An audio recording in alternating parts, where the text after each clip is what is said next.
যে ব্যক্তি এক দিরহাম পরিমাণ সুদ খাইলো ওই ব্যক্তি তার মায়ের সাথে জিনা করলো, আর যে ব্যক্তি লক্ষ লক্ষ লক্ষ টাকা সুদ খাইতেছে ওই ব্যক্তি লক্ষ লক্ষ লক্ষবার তার মায়ের সাথে জিনা করতেছে, ওই ব্যক্তিকে আপনার এলাকায় কেন থাকতে দিবেন?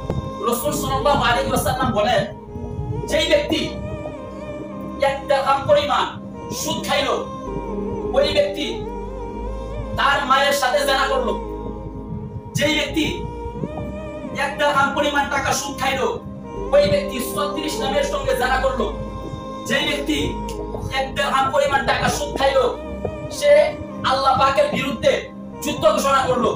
যে ব্যক্তি এক দিরহাম পরিমাণ টাকা সুদ খাইলো সে মুহাম্মদ সাল্লাল্লাহু আলাইহি ওয়াসাল্লামের বিরুদ্ধে প্রকাশ্যে যুদ্ধ ঘোষণা করলো, প্রকাশ্যে অস্ত্র ধারণ করলো। আর যে ব্যক্তি এক দিরহাম পরিমাণ সুদ খাইলো প্রায় 70টা শাখা রয়েছে। আর একটা হাদিস পড়ছিলাম, ওই হাদিসের মধ্যে প্রায় 73টা শাখা রয়েছে সুদের। সর্বনিম্ন শাখা হলো তার মায়ের সাথে জিনা করা। এখন আপনি বলেন, আপনার এলাকাতে কি এমন মানুষ নাই?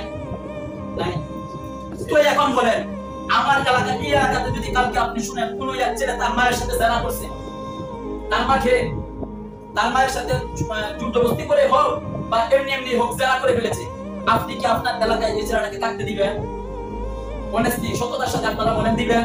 কোশ্চেন কারেও দিবেন না। দেখুন, আমি যদি আপনাকে এই কথাটা বলি যে যে ছেলেটা এক দিরহাম পরিমাণ সুদ খাইলো, যে ব্যক্তি এক দিরহাম পরিমাণ সুদ খাইলো ওই ব্যক্তি তার মায়ের সাথে জিনা করলো, আর যে ব্যক্তি লক্ষ লক্ষ লক্ষ টাকা সুদ খাইতেছে ওই ব্যক্তি লক্ষ লক্ষ লক্ষবার তার মায়ের সাথে জিনা করতেছে, ওই ব্যক্তিকে আপনার এলাকায় কেন থাকতে দিবেন?